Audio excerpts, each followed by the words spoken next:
I feel like by talking about things, it normalizes that shame and it brings it right here to the point where you can be like, okay, this is what we're dealing with. And when you can do that, you feel a freedom that is hard to even explain. I mean, you feel like you can grieve deeper and you can wake up different in the morning. And that's what I want to help other survivors feel. Your first album in 3 years. You took your time with this one. You poured everything into it. If I were you, I'd miss my kiss, I'd miss me, keeping you up all night. If I were you, I know that losing me would make me lose my mind. How does it feel that the album is finally here? I am so excited. I'm so proud of this music. I've been working really hard on it over the past, 3 years, I guess, to finish it. And I just cannot wait to release it to the world and let people hear these songs. And hopefully the people who need to hear them can do that. But I'm just so excited. What was your mindset going into this album versus your first one? You know, over the past 3 years, I've gone through a lot has happened in my life. And it was about halfway through writing this record when I realized, you know, I'm writing these songs in order of how I'm processing this time of my life right now, you know, from heartbreak as a whole in my life in general, from turning 30, from having a health scare. I'm sort of processing all of these things. And how cool would it be to write a concept album in order of how I'm going through this process? I'm a huge nerd about a lot of things in life, but I love reading up about, you know, personal development and all things Brene Brown and all those things. And I was like, how cool would it be to write a record around the 7 stages of grief, where the 7 stages of grief are just basically one way of articulating the process of as human beings, the way we feel things and the way we process them.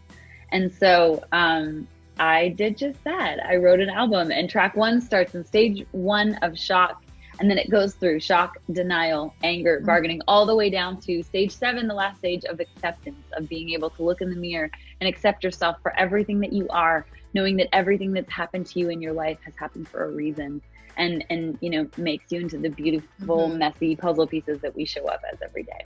I feel like you're going to help so many people with this album. Does that make you emotional at all? Thank you for saying that.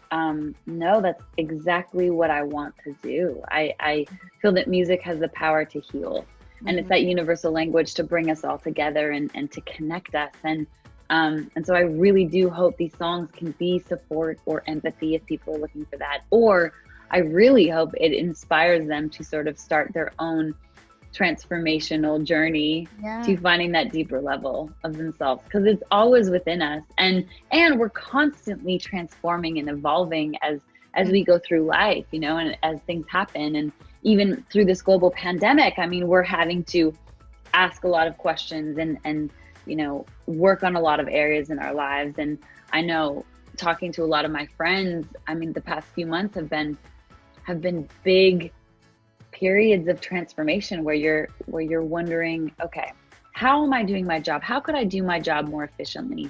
You know, what are the small group of friends that I really want to connect with? Or am I putting enough time into my family? Like, am I prioritizing the right things in my life? And so, yes, I really hope this album has legs and arms that can inspire and help a lot of people. You opened up about your experience as a sexual violence survivor. 13, staring in the mirror. You still look so innocent, but that was all gone yesterday. What has the response been like for you after sharing such a personal experience like that? I had never talked about my story as a little girl because I never wanted it to be about a publicity stunt. But I went to this place called Youth for Tomorrow 3 years ago. They're an organization in the States that deal with kids who have gotten into the wrong situations, or youth specifically, 12 to 18, who have been victims of sex trafficking and rape. And I went there to help them launch their music program 3 years ago. And I ended up sitting down at a conference table with 12 other little girls. And I told them my story and I heard their story. And there are things that are just so horrific. And so I left that campus that day and was like, all right, if I don't share my story right now, then I'm holding back the opportunity to help other little girls like that, or little boys like that, or grown adults, because I feel like this happens far more in our communities, in our cities, in our towns, more than we want to admit. And I just feel like the only way to heal, to help people heal, is by using our voices and by standing up and saying what we believe in. And, you know, if I would have had somebody to hold little 13-year-old Lindsay's hand or 21-year-old Lindsay's hand and tell her it was going to be okay, I feel like I would have healed so much faster. So I decided to write a song about it. It's called Make You.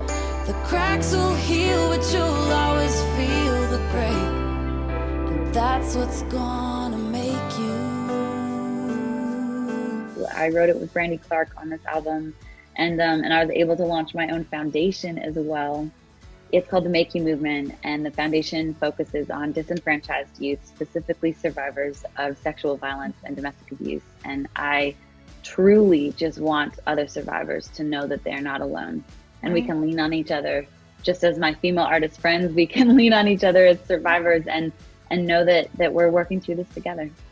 You know, it's one thing to put something so personal into your art to help other people heal too, but then to also release this song on Global Forgiveness Day, I feel like is so significant for so many reasons.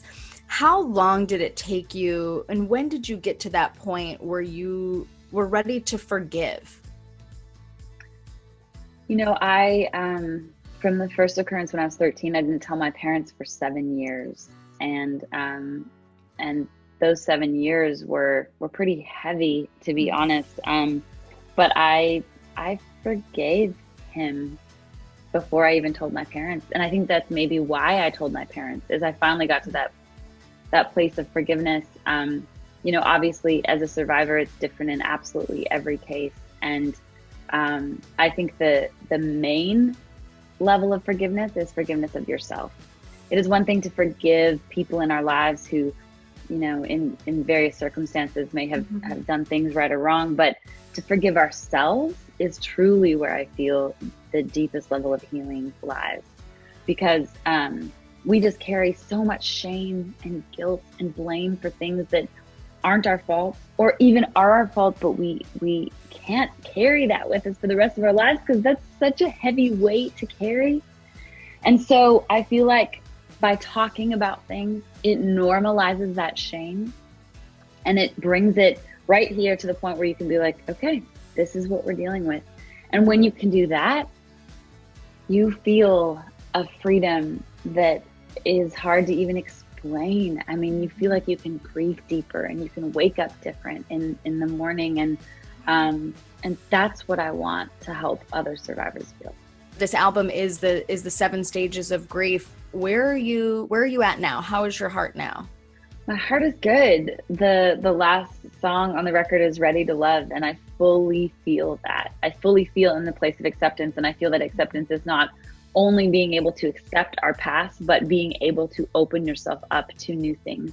And I truly feel open. My heart is in the place where I'm just ready to release this music, and I'm also ready to accept love in ways that I haven't been, you know, before.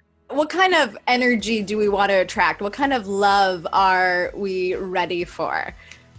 Oh my gosh, this is a great question. We want to attract just creative and connected and open and exciting love. I just want all of it.